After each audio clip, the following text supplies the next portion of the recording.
दोस्तों, आपने कहावत तो सुनी ही होगी कि जैसे कर्म करोगे वैसा ही फल पाओगे। इस बात में कितनी सच्चाई है ये शायद हम में से कोई नहीं बता सकता, क्योंकि हमने इसे अपने जीवन में कभी उतार कर देखा ही नहीं। हम कहते हैं और हमने सुना भी होगा कि अच्छे कर्मों का फल हमेशा अच्छा ही होता है। लेकिन मेरा आपसे एक सवाल है कि क्या आप इस पर पूर्ण रूप से विश्वास कर सकते हैं? लेकिन एक बार के लिए जरा ये सोचिए कि आप एक प्रयोग के माध्यम से अगर ये समझ लेते हैं कि कर्मों का फल कैसे मिलता है, तो शायद आपकी सारी शंकाएं हमेशा के लिए खत्म हो जाए। क्योंकि इंसानों को आंखों देखी बातों पर पूर्ण रूप से विश्वास बहुत जल्दी हो जाता है और हम उस पर विश्वास भी कर लेते हैं। लेकिन दूसरी तरफ अगर हमने उसे नहीं देखा है तो हम इसे अंधविश्वास ही कहेंगे। तो आज की ये कहानी हमें कुछ ऐसा ही ज्ञान देने वाली है। आज आपको ये पता चलेगा कि कर्मों का एक ऐसा विज्ञान भी है जिसे जानने के बाद आप अपने कर्मों के माध्यम से अपने जीवन में सफलता हासिल कर सकते हैं। आपका दिमाग भी यह मानने पर विवश हो जाएगा कि कर्मों का फल अवश्य मिलता है। इस कहानी को शुरू करने से पहले मेरी आप लोगों से एक छोटी सी विनती है। यदि आप हमारे चैनल पर नए हैं तो चैनल को सब्सक्राइब और घंटी बटन को जरूर दबा दीजिएगा। एक समय की बात है, किसी नगरी में एक महान बौद्ध भिक्षु रहा करते थे।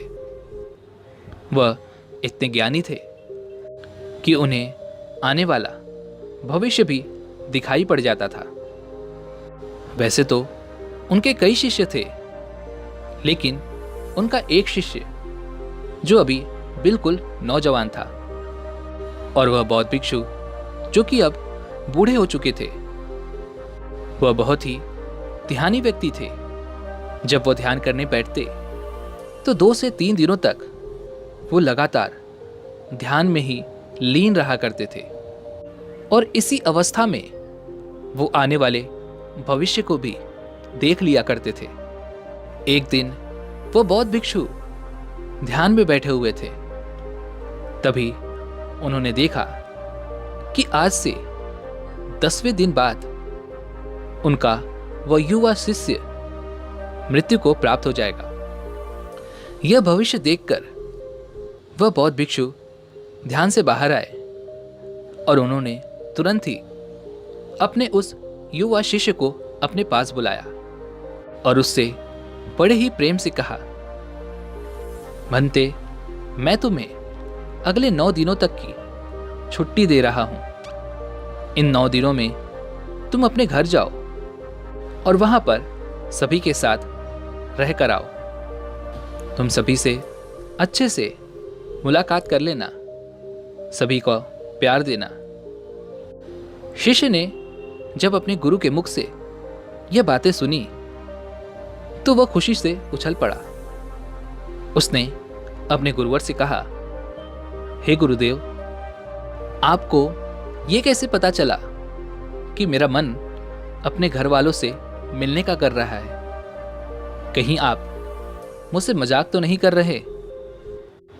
उस पर वो बौद्ध भिक्षु अपने शिष्य से कहते हैं, नहीं भंते, मैं तुम्हें सच कह रहा हूं। तुम इन 9 दिनों में अपने घर पर रहकर सभी से मिलकर आ सकते हो, लेकिन मेरी बस एक बात याद रखना कि तुम्हें 10वें दिन शाम होने तक यहां पर वापस आना होगा।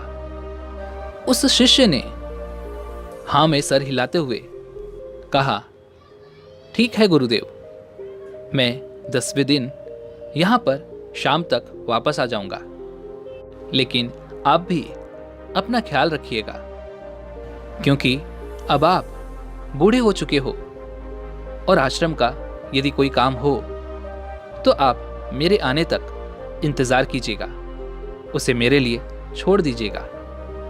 मैं अपने घर से वापस आकर उन सभी कामों को समय पर पूरा कर दूंगा। इसके बाद वह शिष्य अपने गुरुवर से आज्ञा लेता है और अपने घर की ओर प्रस्थान करता है। लेकिन उस शिष्य ने एक बार भी मुड़कर यह नहीं देखा कि गुरु की आंखों में अपने प्रिय शिष्य को खोने का कितना दर्द था। उस युवा शिष्य के घर के रास्ते में एक नदी पड़ती थी। उस नदी के किनारे चींटियों के बहुत सारे टीले लगे हुए थे, जहां लाखों चींटियां रहती थी। उनमें से कुछ चींटियां लगातार टीले के अंदर जा रही थी और वहीं पर कुछ चींटियां उस टीले से बाहर आ रही थी, जिसमें से कुछ चींटियां एक दूसरे से टकराकर अपना रास्ता बदल दिया करती थी। यह सब देख उस शिष्य को बड़ा ही आनंद मिल रहा था। वह कुछ देर वहीं पर खड़ा होकर उन चींटियों का यह सारा कार्यक्रम देख रहा था। तभी अचानक उस शिष्य का ध्यान नदी की ओर गया और उसने देखा कि नदी का पानी अब धीरे धीरे बढ़ रहा है, जिससे नदी से आने वाली लहरें चींटियों के उन टीलों के पास पहुंच सकती थी। और जब वह लहरें उन चींटियों के टीलों के पास पहुंचेंगी तो बेवजह ही वो लाखों चींटियां उस पानी में बह जाएंगी और वो लाखों चींटियां मारी जाएंगी। जैसे ही उस शिष्य के मन में ये ख्याल आया, उसने तुरंत ही अपने ऊपर पहना हुआ वो कपड़ा उतारा और उस कपड़े के माध्यम से उस शिष्य ने चींटियों के उन टीलों के चारों ओर एक गहरा गड्ढा बना दिया और बड़े ही कलात्मक ढंग से उस गड्ढे से एक नाली का निर्माण किया, जो नाली सीधे वापस नदी में जाकर मिलती थी, ताकि जब भी लहरें उन चींटियों के टीलों के पास पहुंचने की कोशिश करें तो उन लहरों द्वारा आने वाला पानी वापस उस गड्ढे के द्वारा और उस नाली के द्वारा वापस जाकर नदी में ही मिल जाए। इतना कर कर वह शिष्य अपने घर की ओर चल पड़ा। अपने घर पर पहुंचने के बाद वह अपने घर वालों से मिला और घर पर रहते हुए 9 दिन कब बीत गए उसे पता ही नहीं चला। और तभी उसे याद आया कि उसे कल तक वापस गुरु के आश्रम में लौटना होगा, जैसा कि उसके गुरुवर ने उसे आदेश दिया था।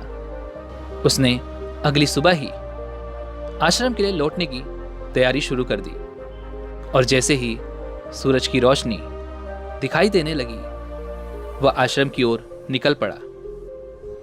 उसे उम्मीद थी कि शाम तक वह आश्रम पहुंच जाएगा। धीरे धीरे चलते चलते शाम हो चुकी थी। यहां गुरुदेव आश्रम में बैठे बैठे ये सोच रहे थे कि आज तो 10वां दिन है और जैसा कि मैंने उसका भविष्य देखा था कि 10वें दिन वह मृत्यु को प्राप्त हो जाएगा। अब तक शायद वह मृत्यु को प्राप्त हो चुका होगा। इस बात को लेकर वो बहुत दुखी थे। वो मरने से पहले आखिरी बार अपने उस प्रिय शिष्य को देखना चाहते थे।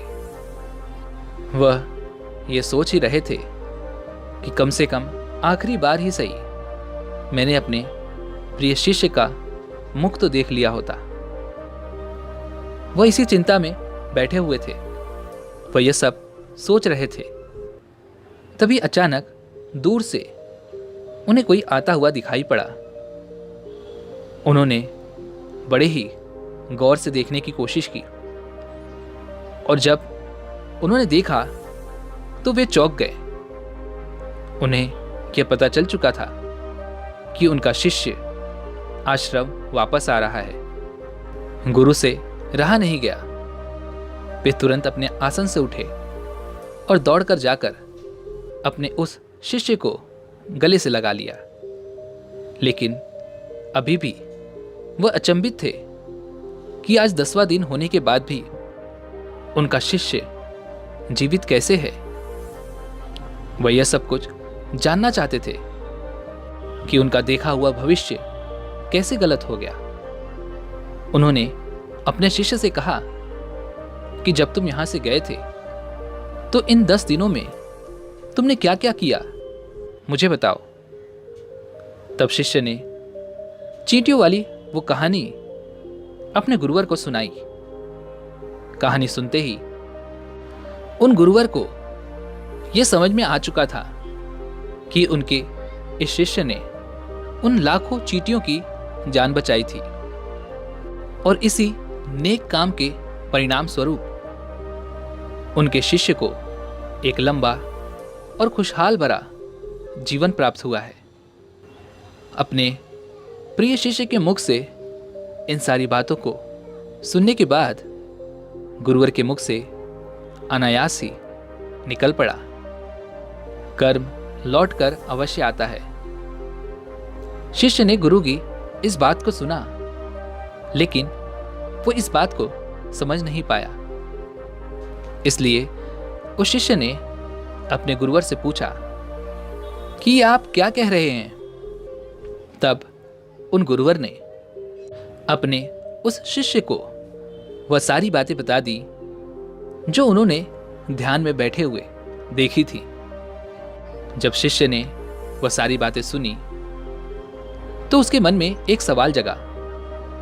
उसने अपने गुरुवर से कहा, हे गुरुवर, जब आपको ये सारी बातें पहले से ही पता थी, जब आपने ध्यान में ये सब पहले ही देख लिया था, तो आपने मुझे इसके बारे में क्यों नहीं बताया।